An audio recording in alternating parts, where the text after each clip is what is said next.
no, no, no, no. Oh, I did it wrong. It's so wet, like bad. It's 77 degrees where we live, and it's the day after Christmas. And I thought the best thing to do is build some patio furniture. I have some cedar 2x4s and 4x4s that I'm gonna use to build these chairs. But first, I gotta get the staples out of the lumber. I'm cutting down these 2x4s to 2x3.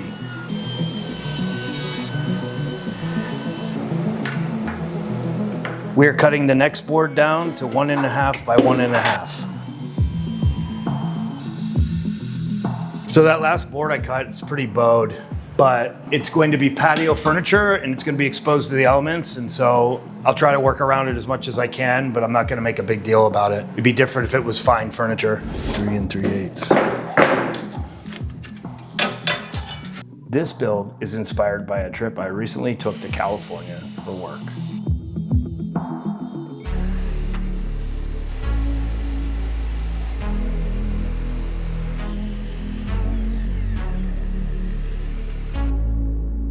These chairs are a simple build that beginners could try.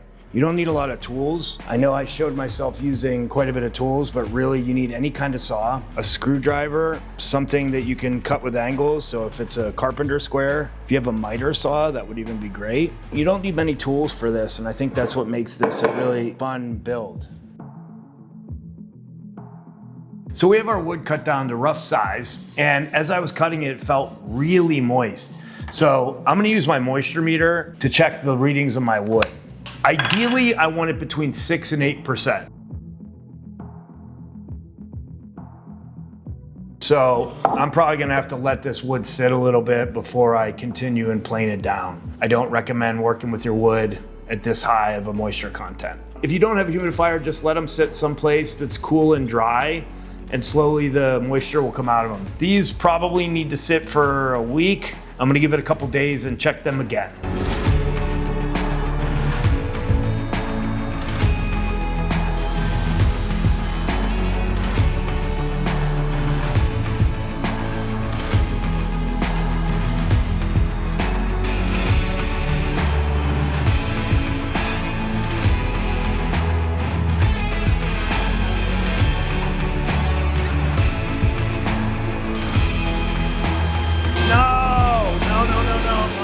Did it wrong. Did it wrong. These should be up opposite. I have another board, but I've spent the whole day milling it down.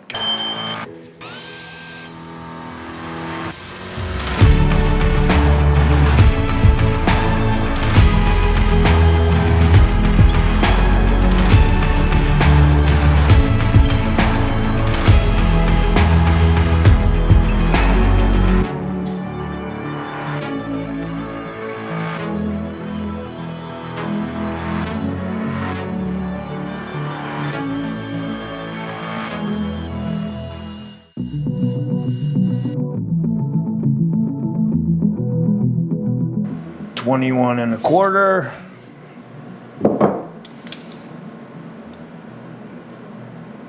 $21 1/4. So they match. Let's see what we got next. Just so they match. Cut all the angles needed on all the pieces. All that's left is I'd like for this to dry a little bit more, and then we can start assembly.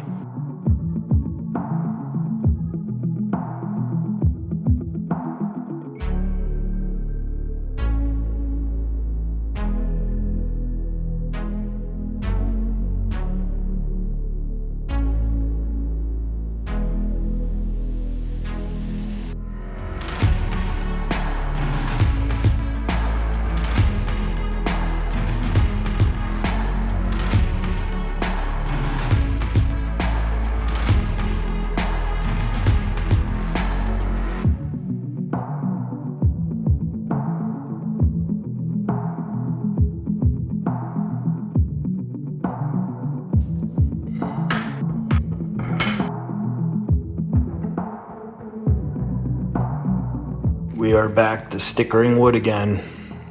After I cut it down, I measure it's still really wet, so I'm gonna sticker it and let it sit a little bit longer.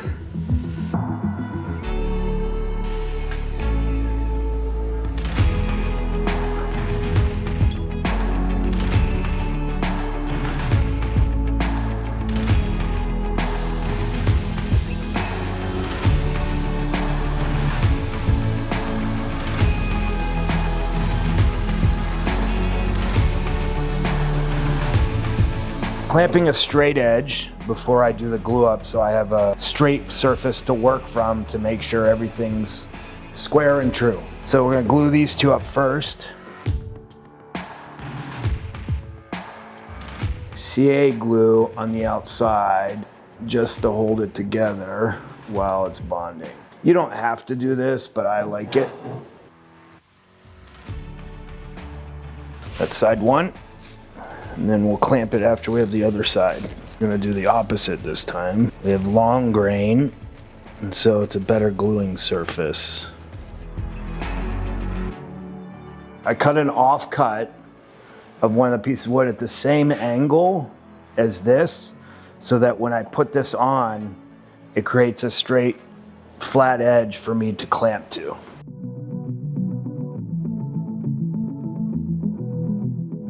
Something that I think you should do different than what I did is I had 4x4s to do the legs. I think I would just go to the big box store and buy some 3x3s. And I think that would make it easier on you so you don't have to do a ton of milling. So the legs are done. Is it martini time?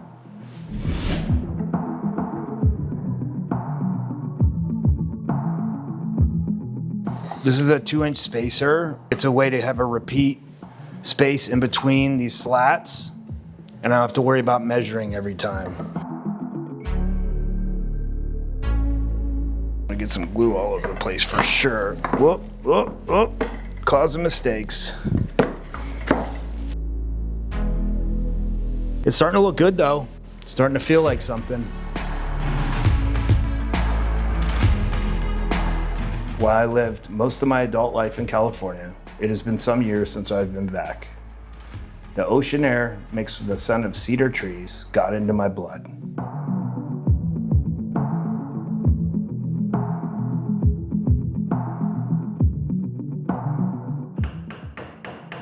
You don't need this specific saw. You can use any saw to cut this, but a flush trim saw, super cheap on Amazon, I'll put a link in the description, works super well. For me, what's important is taking the time to do layout. And so that means measuring, which I didn't like doing when I first started. I was very lazy and rushed.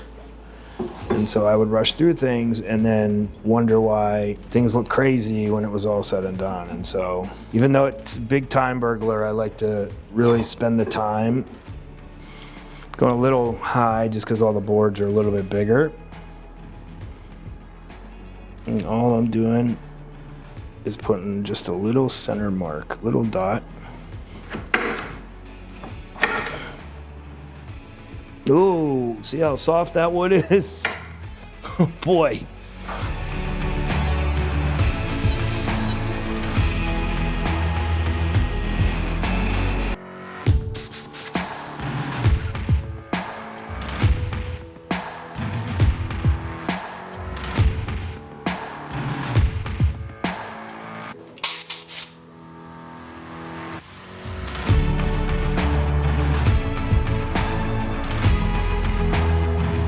Okay, the back's done.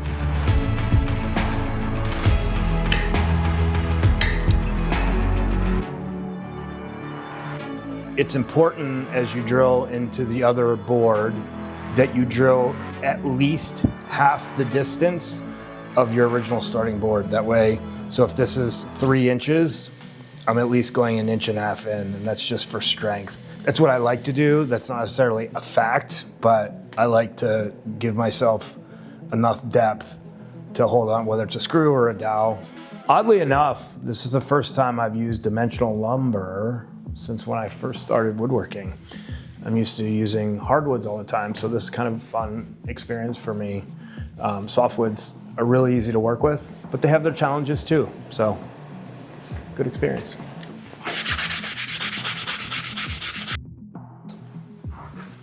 I'll have to sand that scratch a little harder.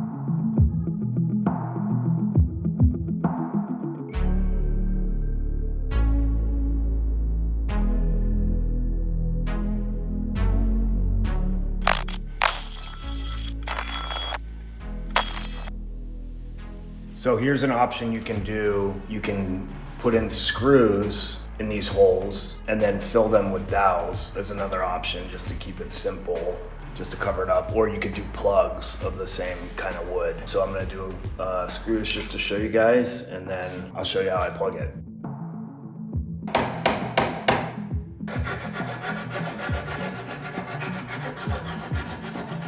Great. I still prefer straight dowels, to be honest, just because I don't like using mechanical fasteners, so, but it's an option. After this, I have to put the slats on the seat.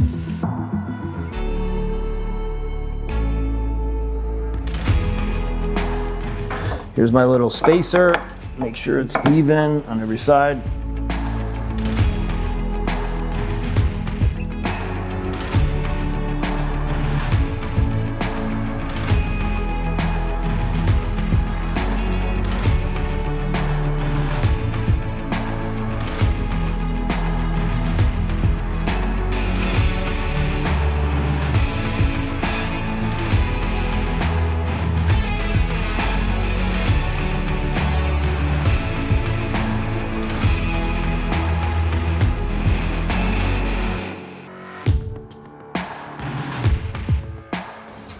My beautiful wife is my co-creator with me on these videos, and she doesn't love when I talk to the iPhone. She says the audio is terrible.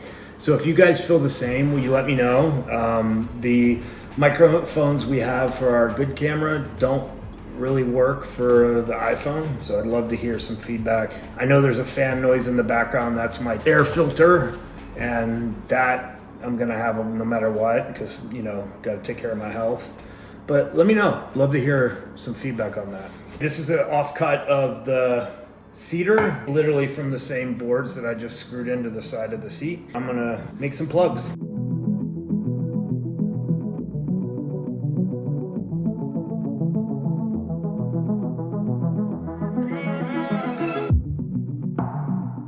Just for the record, super glue, CA glue, is not weatherproof, but the wood glue is. And so should be okay.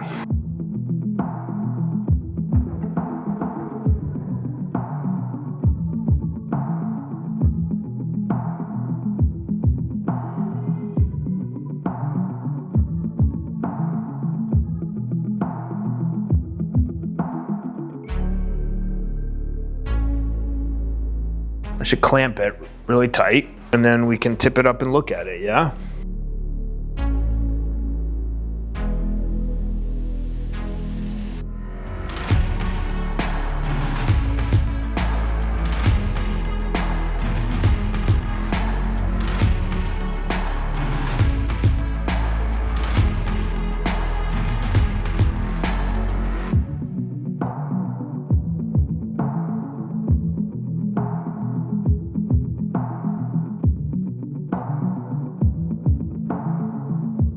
I'm gonna fill that hole. There's some dents that I need to fix, either sand or Steno.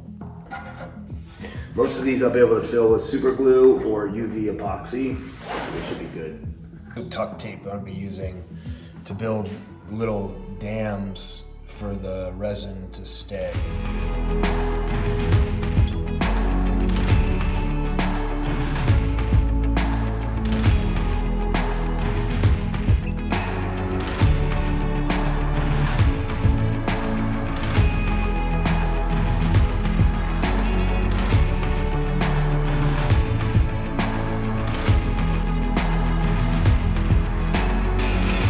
I'm prepping for assembly, and I'm trying to get as much of the grit out of this furniture blanket so that no scratches happen.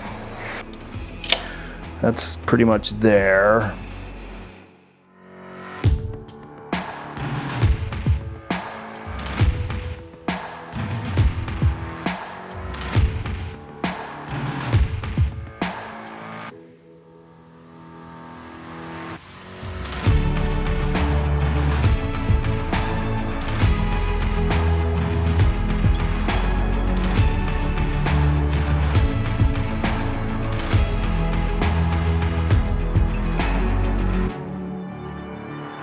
Life takes you places that inspire you in unexpected ways.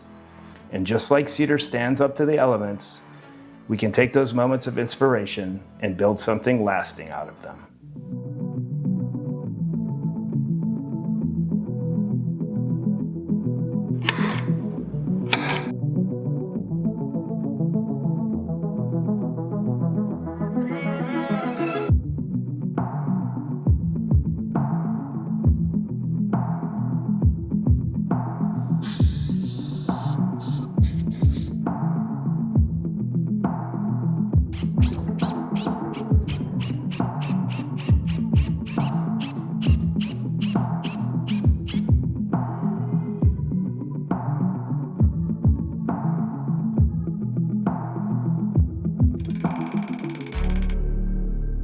The secret to using these is not cutting your finger as you use them.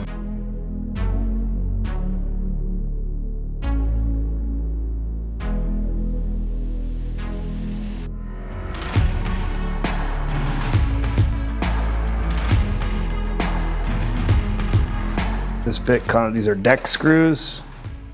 You can see it's a star bit. They are less likely to strip.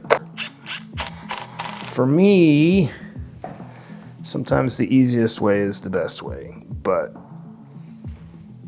it just really depends on what your goal is, guys.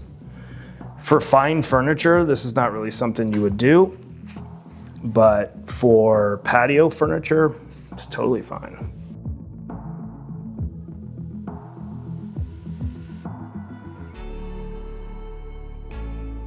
So I'm wiping it with mineral spirits to get all the sawdust out of the pores before finish. The weather got a little too cold and I was not able to put finish on these chairs, but I look forward to sharing the finish with you in the future. So that's it. California inspired patio chairs. When we started out, it was 74 degrees the day after Christmas, and now it's 33 degrees and it's a new year. This was a great build. We had some trials and tribulations, but we sure did learn a lot. I hope you learned something today. If you did, we'd love to hear from you in the comments. Take care.